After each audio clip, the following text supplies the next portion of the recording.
भोपाल से प्रस्तुत हैं प्रादेशिक समाचार। नमस्कार, समाचारों के साथ मैं जितेंद्र रघुवंशी। पहले मुख्य समाचार। प्रदेश में उज्जैन की तरह जबलपुर, रीवा और ग्वालियर में भी होंगी रीजनल कॉन्क्लेव। मुख्यमंत्री डॉक्टर मोहन यादव ने कहा कि वैदिक घड़ी बढ़ाएगी दुनिया में प्रदेश और देश का नाम। और दूरदर्शन नेशनल चैनल पर हर शनिवार और रविवार को होगा रियलिटी शो भारत का अमृत कलश का प्रसारण। अब समाचार विस्तार से। मुख्यमंत्री डॉक्टर मोहन यादव ने कहा है कि उज्जैन के रीजनल इंडस्ट्री कॉन्क्लेव के पश्चात प्रदेश में जबलपुर, रीवा और ग्वालियर में भी रीजनल कॉन्क्लेव आयोजित की जाएंगी। कॉन्क्लेव के दौरान ही औद्योगिक इकाइयों के लोकार्पण और भूमि पूजन भी किए जाएंगे। मुख्यमंत्री ने रीजनल इंडस्ट्री कॉन्क्लेव कार्यक्रम के दौरान 283 इकाइयों को 508 हेक्टेयर भूमि के लिए आवंटन पत्र किया। इन इकाइयों द्वारा कुल 12,170 करोड़ रुपए से अधिक का निवेश कर करीब 26,000 लोगों को रोजगार दिया जा सकेगा। मुख्यमंत्री डॉक्टर यादव ने कुल 10,064 करोड़ रुपए लागत की 61 इकाइयों का भूमि पूजन और लोकार्पण किया। ये इकाइयां प्रदेश के विभिन्न जिलों में स्थापित की गई हैं। मुख्यमंत्री डॉक्टर मोहन यादव ने कहा है कि समय के बदलते चक्र में उज्जैन में स्थापित दुनिया की पहली वैदिक घड़ी मध्य प्रदेश एवं देश का नाम दुनिया में बढ़ाएगी। अब भारत का समय दुनिया में जाना जाएगा। डॉक्टर यादव कालिदास अकादमी उज्जैन में संस्कृति विभाग, स्वराज संस्थान और जिला प्रशासन द्वारा आयोजित विक्रम उत्सव, रीजनल इंडस्ट्री कॉन्क्लेव और उज्जैनी व्यापार मेला के शुभारंभ कार्यक्रम को संबोधित कर रहे थे। मुख्यमंत्री ने 1,29 लाख लाडली बहनों के खातों में 1,576 करोड़ की राशि और लाडली लक्ष्मी योजना में शामिल बालिकाओं के खातों में 85 करोड़ की राशि जमा की। केंद्रीय नागरिक उड्डयन मंत्री ज्योतिरादित्य सिंधिया वर्चुअली शामिल हुए। उन्होंने कहा कि उज्जैन व्यापार मेले की शुरुआत प्रदेश के लिए महत्वपूर्ण कदम है। मध्य प्रदेश में कृषि के साथ ही फार्मा इंडस्ट्री, टेक्सटाइल के क्षेत्र में भी अपार संभावनाएं हैं। भारतीय रिजर्व बैंक ने कहा है कि 2,000 रुपये के लगभग 97.62% बैंक नोट बैंकिंग प्रणाली में वापस आ गए हैं। केवल 8,470 करोड़ रुपए मूल्य के नोट अभी जनता के पास हैं। रिजर्व बैंक ने 19 मई 2023 को 2,000 रुपये मूल्य के बैंक नोटों को प्रचलन से वापस करने की घोषणा की थी।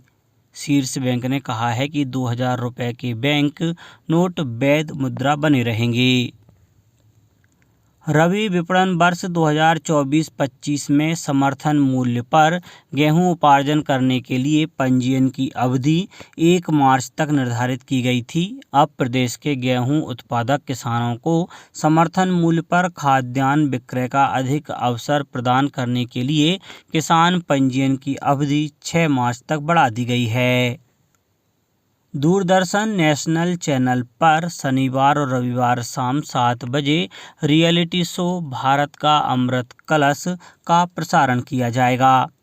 यह पहला शो है जिसमें देश के सभी 28 राज्यों और 8 केंद्र शासित प्रदेशों के प्रतिभाशाली लोक गायकों को एक साथ भाग लेंगे। सूचना और प्रसारण मंत्री अनुराग सिंह ठाकुर ने कहा है कि यह शो लोक कलाकारों को मंच प्रदान करेगा।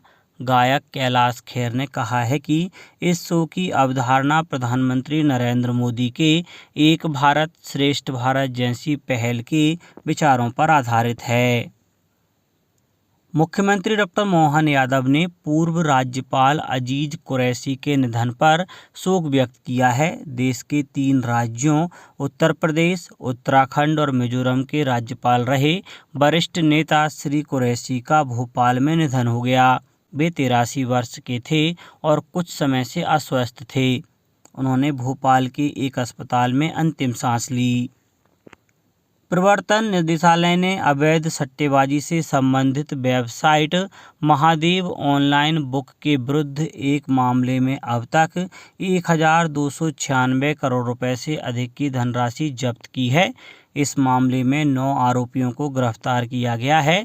एजेंसी ने हाल ही में कोलकाता, गुरुग्राम, दिल्ली, इंदौर, मुंबई और रायपुर में महादेव ऑनलाइन बुक के साथ जुड़े धन शोधन नेटवर्कों के विरुद्ध व्यापक तलाशी अभियान चलाया था। शहडोल जिले में हल्दी की खेती का लगातार विस्तार हो रहा है। सरकार ने हल्दी उत्पादन के लिए शहडोल जिले का चयन एक जिला एक उत्पाद योजना के तहत किया है। हल्दी उत्पादन बढ़ाने के साथ हल्दी की 3 प्रोसेसिंग यूनिट शुरू हो रही हैं। हल्दी के पत्ते से भी तेल निकाला जाएगा। राष्ट्रीय ग्रामीण आजीविका मिशन के स्थानीय प्रमुख विष्णुकांत शर्मा ने बताया कि स्वयं सहायता समूह के महिलाओं को हल्दी पत्ता संग्रह की जिम्मेदारी दी जाएगी। जिले में 1,120 हेक्टेयर में हल्दी की खेती की जा रही है। इस काम में 3,350 से अधिक किसान लगे हुए हैं और 21,600 टन हल्दी का उत्पादन होता है। अब कुछ समाचार संक्षेप में। कुटीर एवं ग्रामोद्योग राज्य मंत्री दिलीप जायसवाल पोस्ट ऑफिस शहडोल में पासपोर्ट सेवा केंद्र का लोकार्पण करेंगे। खालवा में हुए बृहद स्वास्थ्य शिविर में महात्मा गांधी स्मृति चिकित्सा महाविद्यालय इंदौर, मेडिकल कॉलेज खंडवा एवं खंडवा निजी चिकित्सकों ने अपनी सेवाएं दी। इस 2 दिवसीय शिविर में 15,254 मरीजों का स्वास्थ्य परीक्षण कर उन्हें निःशुल्क दवाइयां भी दी गईं।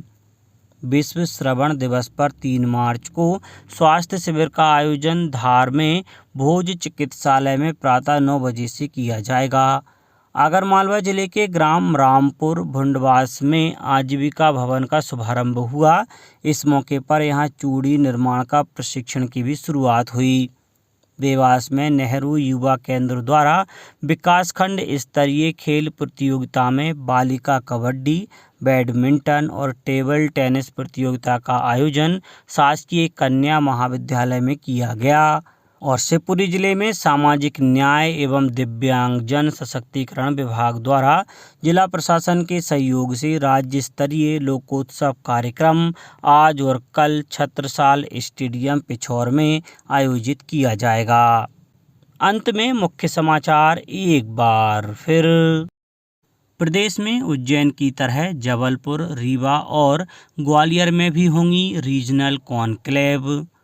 मुख्यमंत्री डॉक्टर मोहन यादव ने कहा कि वैदिक घड़ी बढ़ाएगी दुनिया में प्रदेश और देश का नाम। और दूरदर्शन नेशनल चैनल पर हर शनिवार और रविवार को होगा रियलिटी शो भारत का अमृत कलश का प्रसारण। आज के इस बुलेटिन में बस इतना ही। नमस्कार।